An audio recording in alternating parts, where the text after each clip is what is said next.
So, as I had basically discussed at the end of the last class, what is the course that we are left with? It has to do with circuit theorems. Okay. So far, what we have done is we have already analyzed the different techniques for analysis. Specifically, सबसे पहले हमने series parallel reductions को देखा, Y delta transformations को देखा, voltage divider rules and so on, voltage and current divider rules. उसके बाद फिर we looked at the method of inspection to analyze any given linear circuit, which involved using circuit laws and element laws. Element law में Ohm's law हमने देख लिया है, circuit laws में KCL KVL हमने देख लिया है, and as well as voltage divider and current divider for resistive circuits. उसके बाद we have done nodal analysis and mesh analysis, बीच में हमने प्रोपोर्शनैलिटी एनालिसिस भी किया. अब हम चल रहे हैं सर्किट थ्योरम्स पे. So the first theorem that we are going to discuss, which is the topic of this lecture, is basically superposition. And before we understand what superposition is, we need to understand what linearity is in the context of electric circuits. So yes, we know what a linear element is in the sense that the relationship between its voltage and current should be linear, but now we need to understand what a linear circuit is or what linearity is in the first place. ठीक है. इसके अलावा जो दीगर circuit theorems होंगे वो यहाँ पे स्प्लैश हुए हैं. इन सर्किट थ्योरम्स के बाद हम आरसी और आरएल सर्किट्स पे चले जाएंगे. ऑप एम्प्स को शायद हम टच करें, शायद सिर्फ लैब में ही वो टच हो. बाकी हम इंशाल्लाह ये थ्योरम्स डिस्कस करके then we will move on to RC and RL circuits. So what happens is that if you have a large complex circuit and if you want to simplify your analysis, then what we do is we invoke circuit theorems. ठीक है. So that is why we have these circuit theorems in the first place. ठीक है. So let's first look at the theorem of superposition. And in order to understand what superposition is, in order to invoke superposition, we have to first understand what linearity is. Acha, so if a system satisfies two properties, it is said to be a linear system. ठीक है? So the word system जो यहाँ पे use हुआ है, it basically means an electrical system. ठीक है? In general, it can be a mechanical system as well. लेकिन right now on this slide we are discussing electric systems, and these can be it can be a piece of software that processes a signal, यानी the input जो भी stimulus है उसको process करके एक output response generate करता है. ठीक है. और it could be a circuit. बात एक ही है. ठीक है. It's either a circuit or a software. It's the same thing. ठीक है. In general the term that is used is system. ठीक है जी. And yes, of course, and it can neither be a software nor a circuit, but it can just be a mathematical equation. So in either case, they are called systems. Because what happens is that if you have a mathematical equation, for instance, V equals IR is a mathematical equation, ये एक system की equation है. ठीक है. इसके अंदर जो input है, input या फिर इसको हम stimulus भी कहते हैं, that happens to be I, and the response happens to be V. ठीक है जी. So this is the system whose input is I and the response is V, and they are related by a certain equation, mathematical equation, which happens to be V equals IR. ठीक है. So if you have equations, how can you implement those equations? You can either implement them in circuits, ठीक है, analog या digital electronic circuits, या you can implement them in computer software. The reason being because computers themselves are circuits. They are nothing but programmable circuits. ठीक है. तो वो भी circuits. In fact, they are non-linear circuits in general. But you can program their behavior in any way that you want. ठीक है. तो ये तो हो गया systems का introduction. अब हम देखते हैं कि basically एक linear system क्या होता है. ठीक है. So a linear system is one whose mathematical relationship या whose mathematical equation sort of satisfies these two properties. The first being the scaling or homogeneity property, and the second being the additivity property. Property is very straightforward है, मुश्किल नहीं है. ठीक है. तो the scaling property says if you scale the input stimulus, the output should be proportionally scaled. ठीक है. तो अगर input जो था वो I है, उसको हमने अगर ki कर दिया, तो फिर it is simply multiplied by this constant r in order to give you kV. तो V जो है वो भी kV बन गया. जब I ki था तो V kV बन गया. This is what scaling says. ठीक है. इसके बाद है additivity property. Additivity property में ये है कि if the input stimulus to the system is I1 and the response is V1. And if the input stimulus is I2 and the response is V2, then if the stimulus is the combination of the two previous stimuli, so the output should be the combination of the two previous outputs. In other words, the output to the total stimulus should be the sum of the responses to the individual stimuli. Yes, ठीक है. तो ये यहाँ से हमने Ohm's law के लिए prove किया है. Ohm's law is a mathematical equation which in terms of a circuit represents the resistor. ठीक है. एंड एक अगर आपने इसका कंप्यूटर प्रोग्राम लिखना है तो वो इतना कोई मुश्किल नहीं है. इस इक्वेशन को सिंपली आपने मिसाल के तौर पे C++ में इम्प्लीमेंट कर देना है. ठीक है, not a big deal. But if we look at Ohm's law which says V equals IR. ठीक है, इसमें सबसे पहले हमने I1 इनपुट दिया तो हमें क्या मिला V1. जब हम I2 देंगे तो हमें मिलता है V2. जब हम इन दोनों को इनपुट के तौर पे देते हैं तो ऑब्वियसली ओम्स लॉ की इक्वेशन जब इसके ऊपर अप्लाई की तो clearly it can be written as I1R plus I2R which is equal to V1 plus V2. So the additivity property is satisfied by the Ohm's law and so is the scaling property. Since both these properties are satisfied by the Ohm's law, therefore we can conclude that a resistor happens to be a linear system. ठीक है जी. Any questions so far? जी. मुझे आपका question समझ नहीं आया. But if I अगर मैं इसको थोड़ा सा एलैबोरेट करूं, शायद जो आपने कहा है उसको मैं थोड़ा सा अगर एक्सप्लेन करने की कोशिश करूं तो देखें सिस्टम एक ही है. ठीक है, सिस्टम तो एक ही है. Ohm's law is a system. Basically resistor is a system अगर सर्किट के अंदर बात करें, और अगर उसको मैथमेटिकल इक्वेशन के टर्म्स में बात करें तो you have Ohm's law, that is the system. तो सिस्टम तो एक ही है, इक्वेशन तो एक ही है. ठीक है, जिस तरह आप कह रहे हैं ना इक्वेशन एक ही है. यस, इक्वेशन तो एक ही है. यानी रिलेशनशिप एक ही है, जो मैथमेटिकल रिलेशनशिप एग्जिस्ट करती है वो एक ही है. और अगर रजिस्टर फिक्स्ड है, कांस्टेंट है, स्पेसिफाइड है, तो basically you have fixed the system. यानी आर की वैल्यू मिसाल के तौर पे 220 ओम्स है तो फिक्स सिस्टम तो फिक्स हो गया. अब आपने उसके ऊपर स्केलिंग अगर अप्लाई करना है तो this is what you do. अगर उसके ऊपर एडिटिविटी अप्लाई करके चेक करनी है कि is it edit does it satisfy the additivity property, तो this is the equation that you use. Basically it's the same equation. You just have to provide this stimulus first and then look at the response. Then you have to provide this stimulus, that is I2, and then look at the response, which is I2R, and then you apply the overall stimulus I1 plus I2 and then you check the response. तो अगर एक circuit के अंदर आप इसको physically कर रहे हो मिसाल के तौर पे लैब के अंदर, तो आप क्या करेंगे, ब्रेडबोर्ड के ऊपर 220 ओम्स का रेजिस्टर लगाएंगे, उसके साथ उसको आप पावर अप करेंगे. पावर अप करने के आप सर्किट को पावर अप करेंगे और उसको एक सर्टेन करंट प्रोवाइड करेंगे and you will look at the voltage across the resistor. Then you will provide it a different current and then you will look at the voltage across the resistor and then you will provide the sum of these two individual currents. ठीक है, and then you will look at the voltage across the resistor. So this voltage is going to be the sum of the two individual voltages that were induced across the resistor due to each of the individual two currents acting alone. ठीक है, तो hopefully मैंने आपका question थोड़ा सा answer किया. ठीक है, ओके जी. इससे ये शो होता है कि सिस्टम, इससे प्रूव ये होता है कि सिस्टम लीनियर है. ठीक है, इससे ये प्रूव होता है कि सिस्टम सॉरी तो फिर नहीं, फिर वो सिस्टम लीनियर नहीं होता. For linearity to hold the system has to be, it has to satisfy both properties. ठीक है, तो बेसिकली जब आप मेरा ख्याल है कि सेमेस्टर 4th में शायद पढ़ेंगे या सेमेस्टर 5 में पढ़ेंगे, एक कोर्स है सिग्नल्स एंड सिस्टम्स. ठीक है, so there you will formally basically study कि how do you mathematically express signals in systems, and then you will recall कि हाँ ये भी हमने एक पढ़ा था और ये वाकई एक सिस्टम की इक्वेशन है. ठीक है, but just to give you an idea you will study signals and systems over there. ठीक है, उसके बाद आप एक और कोर्स पढ़ेंगे.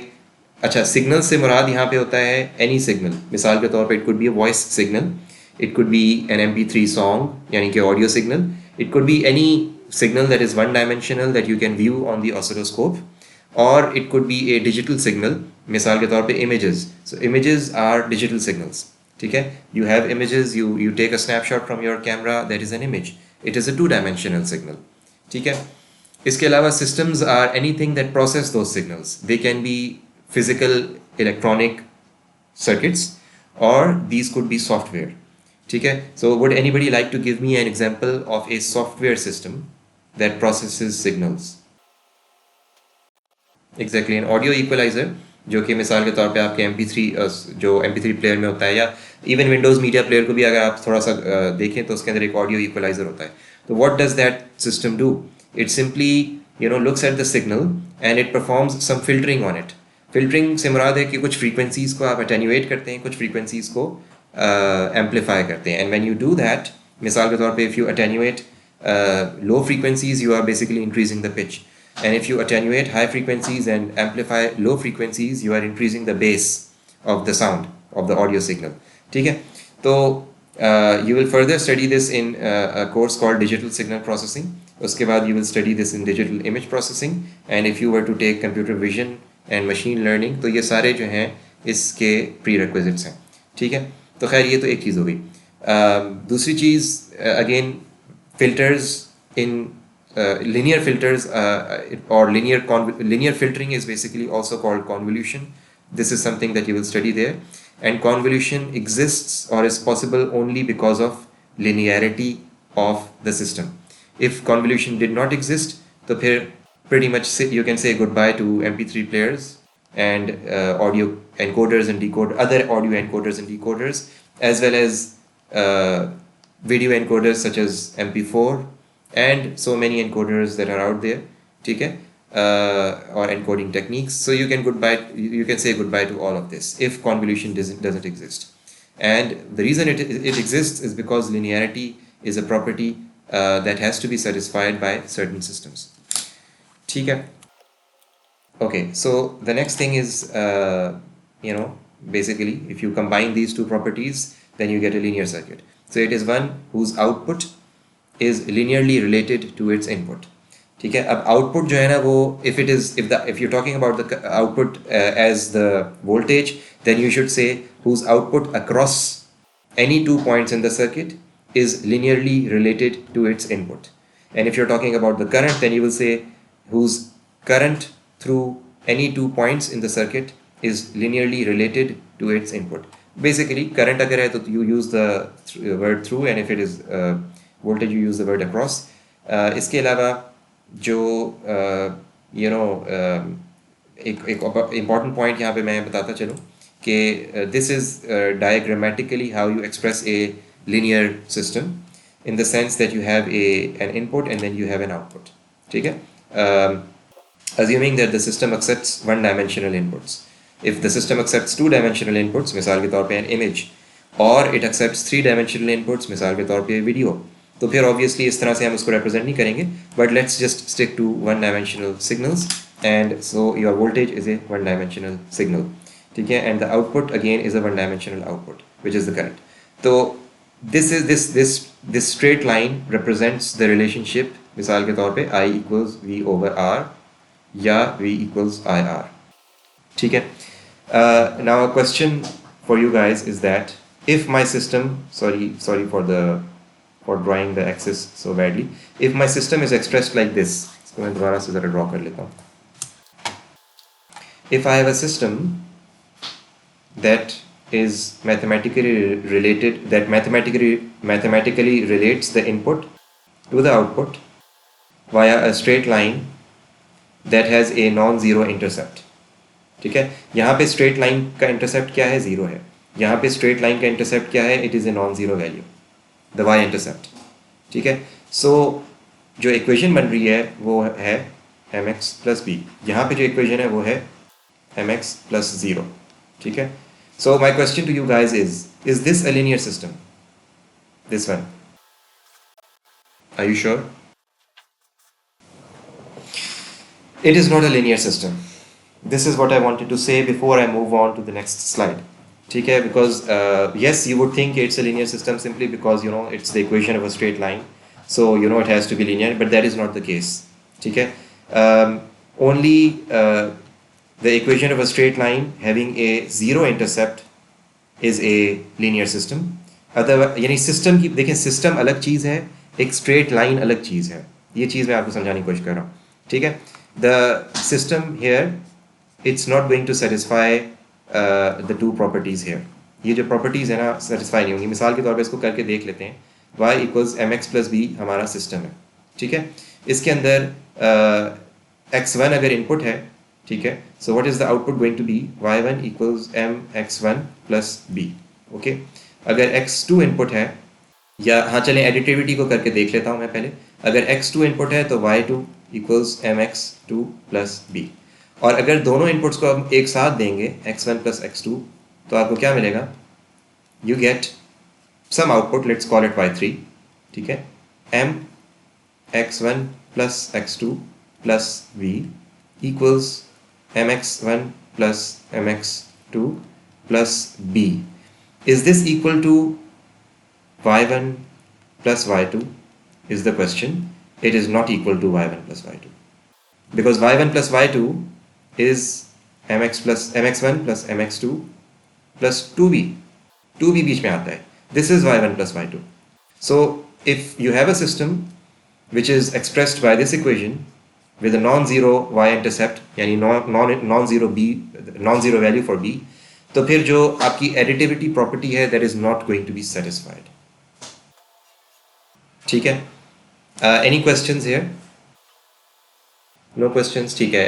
अगर ये चीज़ इतनी क्लियर नहीं है, कोई मसला नहीं है, you can always listen to the recording and inshallah this will become very clear. It's not a very difficult concept. इसको एक दफ़ा खुद से पेपर पे कर लेंगे तो आपको क्लियर हो जाएगा। मैंने एडिटिविटी प्रॉपर्टी को यहाँ पे शो किया है कि it does not hold for this system, ठीक है। You can similarly show that scaling property also does not hold for this system. In other words, this system, ठीक है, is not linear. अगर इनमें से कोई भी एक प्रॉपर्टी नहीं बेसिकली वो होती क्या कहेंगे बेसिकली सेटिस्फाई नहीं होती है तो it's not going to be a linear system, ठीक है। So anyway, moving on to some examples and problems. तो सबसे पहले some further notes and illustrations. Linear circuit, अगर हम लीनियर सर्किट की बात करें तो it has to consist of linear elements, linear dependent sources, linear independent sources, ठीक है। The beauty of linear circuits is that if you combine a lot of linear elements, meaning resistors, capacitors, inductors, and sources such as voltage source and so on, and a current source that behaves linearly, तो फिर it becomes a linear circuit, ठीक है। If you combine a lot of linear elements, you still get a linear circuit. So that is the beauty of linear circuit. थोड़ा सा एक involved point है, पहले भी एक दो दफ़ा मैंने डिस्कस किया है, let me do it again. मिसाल के तौर पे if you have a circuit जिसके अंदर वोल्टेज सोर्स है, तो you can easily have you have a voltage source available in the lab, ठीक है, कोई प्रॉब्लम नहीं है। लेकिन what if you want to have a current source, तो लैब के अंदर करंट सोर्स आपने कभी ना देखा है ना होता है, ठीक है। पहले भी आपको जैसे मैंने बताता रहा हूँ कि current sources do not exist. ऐसा नहीं है कि आप एक बाज़ार में जाके कोई करंट सोर्स खरीद के ला सकते हैं। वोल्टेज सोर्स आपको मिल जाएगा, यस वो करंट भी देता है, लेकिन करंट सोर्स ऐसा मिलता नहीं है कि आपने उसको 2 एम्पियर पे सेट किया उसने 2 एम्पियर ही देना है, चाहे आपने उसके आगे जितनी भी रेजिस्टेंस लगा ली वो 2 एम्पियर ही देगा। ऐसे सोर्स कोई एग्जिस्ट नहीं करता, बाजार में आप जाके खरीद नहीं सकते। You can still design them, ठीक है। How can you design them? They basically arise as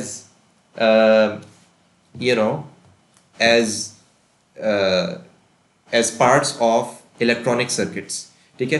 You can design it using electronic circuitry.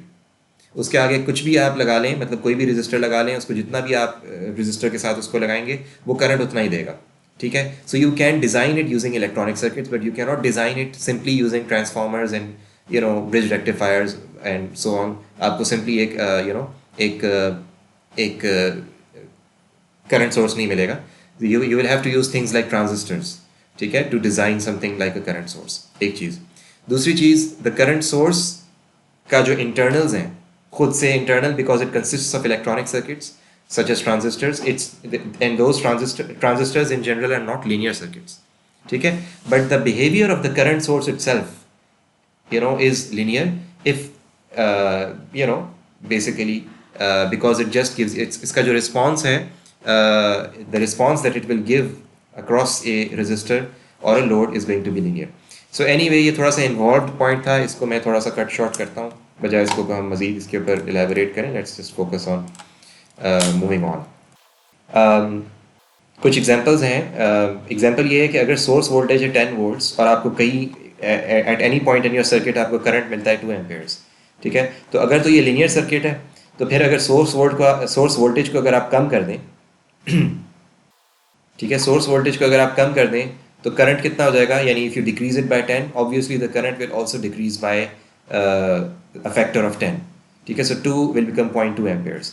Similarly if you further decrease your source voltage to 5 millivolts, ठीक है, तो the current is going to decrease to 1 milliamperes, ठीक है। तो simply एक scaling property यहाँ पे लगी हुई है और कुछ भी नहीं है, ठीक है। इस चीज़ का ख्याल रहे कि जो पावर है उसके ऊपर, because power has a non linear mathematical relationship, ठीक है, पावर डिसिपेटेड अक्रॉस ए रेजिस्टर की बात हो रही है, so because that has a non linear relationship therefore it does not satisfy the linearity property. तो जब आप लीनियरिटी प्रॉपर्टी की बात करते हैं तो अगर स्टिमुलस करंट या वोल्टेज है तो जो रिस्पॉन्स है वो भी करंट या वोल्टेज ही होगा, हम पावर को एज रिस्पॉन्स नहीं कंसिडर कर रहे, ठीक है, इस चीज़ को जहन में रखना है। उसके बाद this is a simple example, इसको जल्दी से देख लेते हैं एक दो एग्जांपल्स को। For the circuit find I not when Vs equals 12 volts and Vs equals 24 volts. तो आपके पास दो सिनारियोज हैं, एक 12 वोल्ट्स है, एक 24 वोल्ट्स हैं। इन दोनों सिनारियोज में व्हाट इज़ आई नॉट, ठीक है। तो even without computing I not, हमें क्योंकि because it's a linear circuit, because यहाँ पे सिर्फ रजिस्टर्स हैं, एक इंडिपेंडेंट वोल्टेज सोर्स है, एक डिपेंडेंट वोल्टेज सोर्स है, जिसकी रिलेशनशिप भी जो है वो एक लीनियर है, 3Vx, it's a linear relationship, ठीक है। अगर 3Vx प्लस 2 होता तो वो एक नॉन लीनियर रिलेशनशिप होती, जैसे मैंने आपको यहाँ पे अभी समझाया था, ठीक है। 3Vx plus 2 would have been a non linear system, ठीक है, because 3Vx plus 2 does not give you a linear response. अच्छा, तो coming back to the topic, तो because these are all linear elements and because it's a linear circuit, so if you have 12 volts or you have 20 यानी अगर आप source voltage को बढ़ाएंगे तो इस पूरे सर्किट के अंदर जितने भी रिस्पॉन्सेज इंड्यूस हो सकते हैं वो सब के सब डबल हो जाएंगे, बिकॉज सोर्स वोल्टेज डबल हुआ है, ठीक है। तो इस लिनियरिटी का मतलब ये है। तो इसको सॉल्व करके देखते हैं कि what happens when we have Vs equals 12 volts and what happens when we have Vs equals 24 volts. तो इसको बड़ा सिंपल है, इसको मैश एनालिसिस से सॉल्व किया जा सकता है, ठीक है। तो what we can do is we can do mesh analysis. तो यहाँ पे इस मैश के लिए हमने basically 6, 7, 8, 9, 10, 11, 12 ohms times I1 minus 4I2, this is the 4 ohms and I2 goes in the opposite direction, so you have a minus 4I2 plus Vx or Vs sorry equals 0। इसी तरह से दूसरे मैश के ऊपर भी हमने ये अप्लाई किया। आप इसको एक मैश एनालिसिस मैं नहीं करूँगा यहाँ पे क्योंकि we have done it so many times before, so let's not go into that right now because the topic is a bit different। Analysis आपको आनी चाहिए, ठीक है, ऑलरेडी। तो जो Vs है that is given to be, एक minute ज़रा, सो Vx को हमने Vx जो है, जो एक एडिशनल वेरिएबल आ रहा है because of the dependent source, उसको हमने एलिमिनेट करना है, वो हमने यहाँ पे कर लिया है। इट्स इजी टू सी कि Vx is equal to 2i because this is Vx over here, so it's clearly equal to 2i1 sorry, उसको हमने यहाँ पे प्लग इन किया है सेकेंड इक्वेशन में, this is what we have, ठीक है। So you have two equations, this one and this one in two unknowns। Vs is known, Vs is given to be either 12 volts or 24 volts। तो जब इसके अंदर Vs 12 volts plug in करेंगे, ठीक है, तो we are going to get this value, और sorry एक मिनट, I1 की वैल्यू हमें जो मिलेगी वो मिलेगी, अच्छा इन्होंने in general terms of Vs किया है। सो I1 और I2 को अगर हम सॉल्व करें तो I1 comes out to be equal to -6I2 and I2 comes out to be Vs upon 76। बड़ा स्ट्रेट फॉरवर्ड है। You have two equations and two unknowns, उनको सिंपली आपने सॉल्व करना है simultaneously. These are the two results that you gate.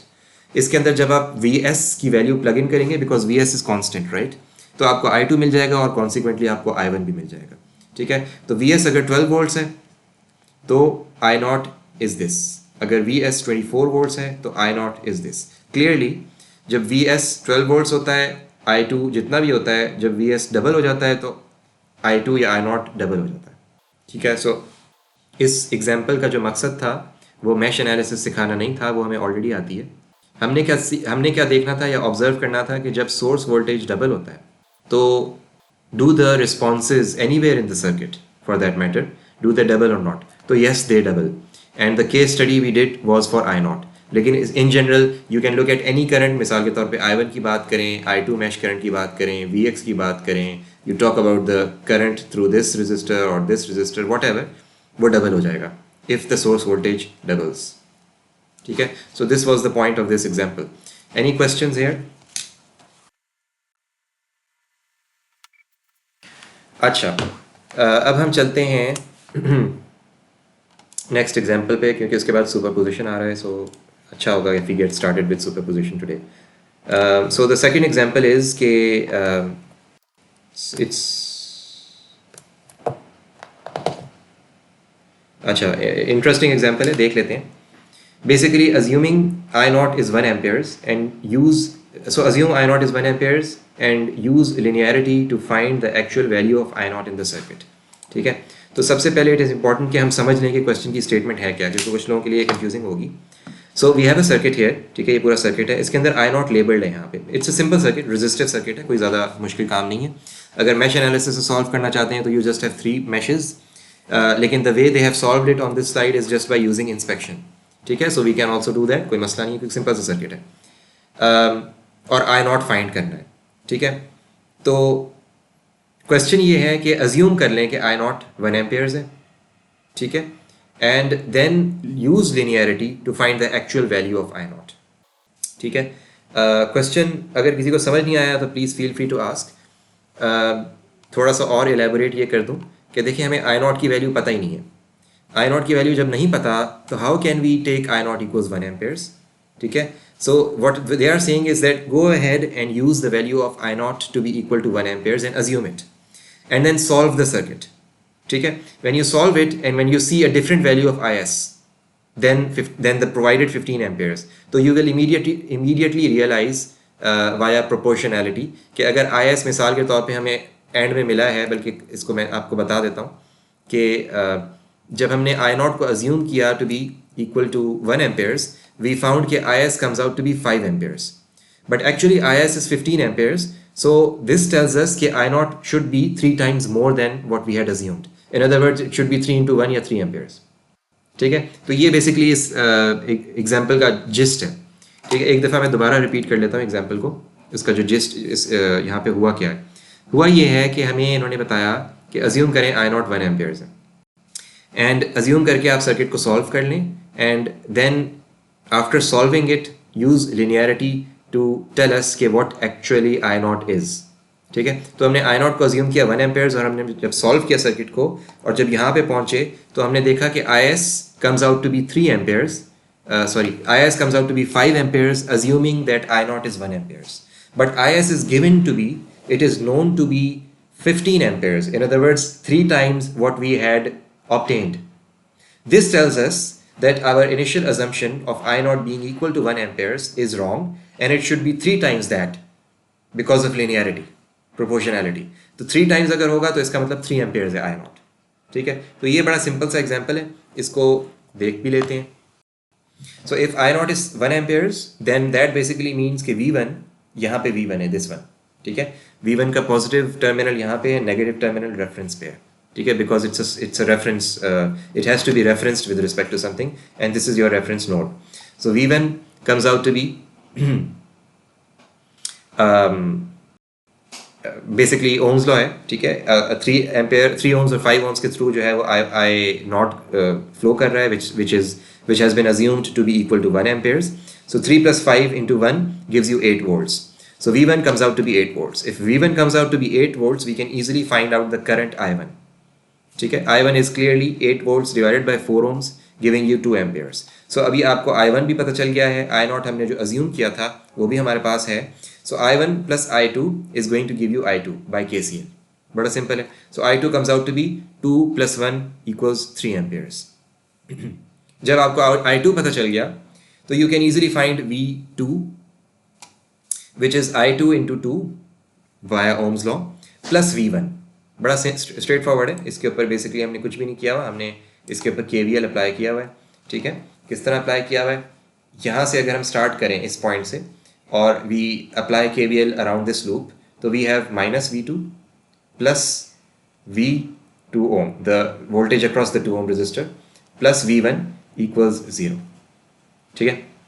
तो V2 is going to be V1 plus the voltage across the 2 ohm resistor, and V1 हमें already पता है V1 क्या है जी, V1 is basically 8 volts plus what is the voltage across the 2 ohm resistor, by Ohm's law it is 2 times I2, ठीक है। So 8 volts plus what is I2, I2 is known to be 3 amperes, so we have 6 volts and this gives you 14 volts. So this is your V2, ठीक है। जब V2 आपको पता चल गया तो I3 निकालना बड़ा स्ट्रेट फॉरवर्ड है, because I3 is V2 divided by 7, this comes out to be 2 amperes, ठीक है। अब I3 भी पता है, I2 भी पता है, I4 easily फाइंड किया जा सकता है, it's just the sum of I3 and I2 giving you 5 amperes, ठीक है। which basically tells us कि source value जो है, source current जो है, it is actually 5 amperes, sorry, it comes out यानी if I0 is assumed to be 1 amperes, तो the corresponding value of the source current is 5 amperes, ठीक है। but the actual given value of the source current is 15 amperes, in other words 3 times that of what we have just found. Therefore our assumption is wrong, and the actual value of the source current should be 3 times the indicated value, the assumed value, ठीक है। so any questions? no questions? अच्छा, अब हम देखते हैं कि superposition क्या है। The superposition principle states that the voltage across or current through an element in a linear circuit is the algebraic sum of the voltages across, respectively, or currents through that element due to each independent source acting alone. So anybody from the class would like to explain this statement? नहीं, आपकी understanding ठीक नहीं है। Anybody else? Something like that, yes. Anybody else?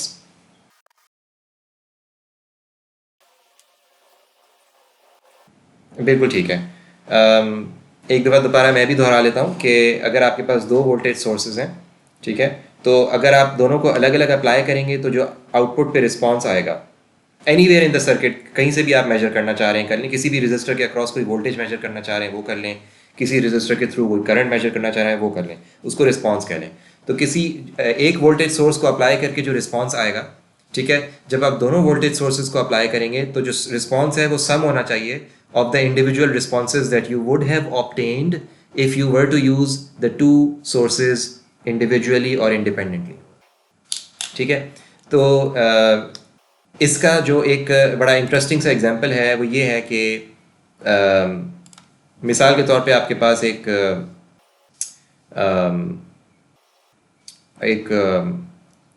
Audio equaliser चलें ले लेते हैं, ठीक है, एंड अज्यूम करें कि ड्रम बीट्स जब आती हैं तो the audio equaliser acts in a certain way, ठीक है। सिमिलरली अगर आप इंडिविजुअली इसके अंदर वॉइस देते हैं तो अगेन ऑडियो इक्वलाइज़र का जो बिहेवियर है वो चेंज नहीं होता, ठीक है। एंड अगर तो वो चेंज हो जाता तो फिर बहुत बड़ा प्रॉब्लम हो जाता, ठीक है। द रीज़न बिकॉज वो क्योंकि चेंज नहीं होता, इस वजह से you can combine drum beats and voice together in order to give you a combined audio signal, ठीक है, क्योंकि वॉइस एक अलग सोर्स है, एक अलग सोर्स से जनरेट हुई है, और ड्रम बीट्स की जो वॉइस एक ऑडियो है वो एक अलग सोर्स से जनरेट हुई है। तो अगर इन दोनों सोर्सेज के ऊपर एक ये वाला जो सिस्टम है नॉन लीनियरली बिहेव करता, मतलब इसको कुछ करता, ठीक है, यानी इसकी जो है वो बेस बूस्ट कर लेता, मतलब इसकी लो फ्रीक्वेंसीज को इन्हांस कर देता, और यहाँ पे जो है वो हाई फ्रीक्वेंसीज को इन्हांस कर देता, मतलब अपनी मर्जी चलाता, तो फिर फ़ायदा क्या हुआ इस ऑडियो इक्वलाइज़र का, ठीक है। So we could not have used it on on anything that we want. मिसाल के तौर पे आप चाहते हैं MP3 ऑडियो फाइल्स के ऊपर यूज़ करना चाहते हैं, तो you would want to know और you would want to be ensured कि ये जो ऑडियो इक्वलाइज़र है इसका रिस्पॉन्स जो है on each and every source that has basically combined to give you this single MP3 file, उन सब के ऊपर एक ही तरह से परफॉर्म करेगा, तो फिर then it makes sense, ठीक है। So in that sense an audio equalizer is a linear system and it follows the principle of superposition. So any linear system follows the principle of superposition, ठीक है। both जो concepts हैं वो बहुत ज़्यादा related हैं, basically they are the same concepts, and अब हम इसको देखते हैं कि सर्किट एनालिसिस में how do they simplify our analysis. ठीक है. So in order to apply it you have to turn off, in other words kill the inactive source. ठीक है. सो सबसे पहले आप, यानी मिसाल के तौर पे दो सोर्सेज हैं, इसको मैं आपको पहले इलस्ट्रेट कर देता हूँ ताकि चीज़ क्लियर हो जाए. तो ये आपके पास एक सर्किट है, इसके अंदर दो सोर्सेज हैं. अच्छा, सुपरपोजिशन थ्योरम अप्लाई नहीं होता जब तक आपके पास मल्टीपल सोर्सेज ना हो. तो आपके पास बेसिकली दो सोर्सेज हैं, एक वोल्टेज सोर्स है, एक करंट सोर्स है. अच्छा, सुपरपोजिशन करता ये है कि इट आपका काम डबल कर देता है, तकरीबन डबल कर देता है, लेकिन आसान दो जब डबल करता है तो जब दोनों दो दफ़ा इसको एनालाइज करेंगे आप सर्किट को, दोनों दफ़ा वो आसान एनालिसिस होगी. ठीक है. So in one analysis we are going to zero out the current source and in the other analysis we are going to zero out the voltage source. ठीक है. तो जीरो आउट करंट सोर्स जब करते हैं, जब किसी branch के through जब करंट फ्लो नहीं कर रहा होता, उसको क्या कहते हैं? ऑब्वियसली बात है, कॉमन सेंस है, बेसिकली ओपन सर्किट कहते हैं. तो you have to remove this source, तो इसके जो दोनों टर्मिनल्स हैं वो ओपन सर्किट हो जाएंगे. ठीक है. फिर आप इसको एनालाइज करेंगे. So you will be looking at the response of this single voltage source. ठीक है. उसके बाद क्या करेंगे? आप सर्किट के अंदर वोल्टेज सोर्स को जीरो आउट कर देंगे, किल कर देंगे. इन अदर वर्ड्स आप एक शॉर्ट सर्किट क्रिएट करेंगे. शॉर्ट सर्किट का मतलब होता है नो रेजिस्टेंस. इसका मतलब ये होता है कि इसके जो दोनों टर्मिनल्स हैं उनके बीच में कोई पोटेंशियल डिफरेंस नहीं है. ठीक है. कोई पोटेंशियल डिफरेंस नहीं है. ये टर्मिनल जिस भी पोटेंशियल पे था, ये टर्मिनल भी उसी पोटेंशियल पे है. ठीक है. And that is what we mean by killing out a voltage source. तो अब ये गलती स्टूडेंट्स करते हैं, जब वोल्टेज सोर्स को ख़त्म करते हैं तो उसको ओपन कर देते हैं, जब करंट सोर्स को करते हैं तो उसको जो है शॉर्ट कर देते हैं. तो ये गलती नहीं करनी आपने. ठीक है. शॉर्ट कर देंगे करंट सोर्स को तो वो फिर करंट सोर्स तो ना हो, उस ब्रांच में से करंट तो फ्लो कर रहा है, तो ये करंट सोर्स को ज़ीरो आउट तो ना किया आपने. ठीक है. तो ये बेसिकली आपने ख्याल करना है. उसके बाद बेसिकली हमने पहले इस सर्किट को इस सोर्स के साथ एनालाइज करना है, फिर उसी सर्किट को इस सोर्स के साथ एनालाइज करना है. और दोनों के केसेस में हमें एक जो रिस्पॉन्स मिलता है V1 और V2, इनको ऐड करेंगे तो हमें टोटल रिस्पॉन्स मिल जाएगा to this total response of the 4 ohm resistor या of the circuit across the 4 ohm resistor to both these sources when they are used simultaneously. ठीक है. अब हम थोड़ी सी इसकी थियरी को पढ़ लेते हैं क्योंकि अब सब समझ में आ गई होगी hopefully. So you have to turn off और किल द इनएक्टिव सोर्स. अगर आप वोल्टेज सोर्स को डिसएक्टिवेट करना चाह रहे हैं तो यू विल शॉर्ट इट. अगर आप करंट सोर्स को करना चाह रहे हैं तो आप एक ओपन सर्किट से उसको रिप्लेस करेंगे. द फर्स्ट कैवियाट का मतलब होता है वार्निंग. द फर्स्ट कैवियाट और warning that you should be aware of when you are working with superposition is that dependent sources must be left intact. Dependent sources को आप change नहीं कर सकते, और इसलिए नहीं कर सकते हैं क्योंकि डिपेंडेंट सोर्स का अपना एक सोर्स वैल्यू नहीं, वो खुद एक एक्टिव सोर्स नहीं होता है. उसकी जो वैल्यू है वो डिपेंड कर रही होती है on some quantity elsewhere in the circuit. तो डिपेंडेंट सोर्सेज को हम इंटैक्ट छोड़ेंगे, उनको हम जीरो आउट नहीं कर सकते. उसके बाद ये स्टेप्स हैं. Turn off all independent sources except one source. Find the output due to that single active source using nodal और मैश एनालिसिस. तो यही जो इजी टेक्निक्स हैं, नोडल या मैश, उन्हीं को यूज़ करेंगे हम. You repeat step 1 for each of the other independent sources. ठीक है. पहले आपने सोर्स ए को जीरो आउट किया, सोर्स बी और सी से रिस्पॉन्स मेजर कर लिया. फिर आपने सोर्स बी को जीरो आउट किया और सोर्स ए और सी का जो सिमिल्टेनियस एक रिस्पॉन्स आता है उसको मेजर कर लिया. फिर सोर्स सी को जीरो आउट किया और सोर्स ए और बी की वजह से जो एक टोटल रिस्पॉन्स आ रहा है उसको मेजर कर लिया. और अल्टीमेटली इन तीनों रिस्पॉन्सेज को जब ऐड किया तो आपको मिलेगा सोर्स ए बी सी का जो टोटल रिस्पॉन्स है वो. ठीक है. So you find the total contribution by adding algebraically all the individual contributions due to the independent sources. So how do you turn off independent sources? If you want to turn off the voltage source, you short it. Make it equal to zero voltage. If you want to turn off the current source, you open it. You make it equal to zero current. ठीक है. बड़ा simple है, intuitive है. Superposition involves more work but simpler circuits. जैसे मैंने आपको पहले बताया कि अगर एक सर्किट जिसमें 2 वोल्टेज सोर्सेज हैं तो you will have to analyse the same circuit twice. अगर 3 सोर्सेज हैं तो you will have to analyse the same circuit thrice. ठीक है. The second caveat or warning that you should be aware of when working with superposition is that it is not applicable to the effect on power. पहले भी बात हुई थी, power is a non-linear response. ठीक है.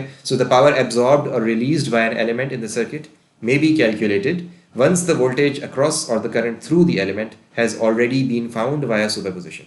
तो एक दफ़ा जब आपने रिस्पॉन्स जिसका मतलब है करंट या वोल्टेज को फाइंड कर लेते हैं, उसके बाद आप बेशक you go ahead and find the power, but don't expect superposition और linearity to work on the mathematical equation of computing the power dissipated through a और बाय ए रेजिस्टर.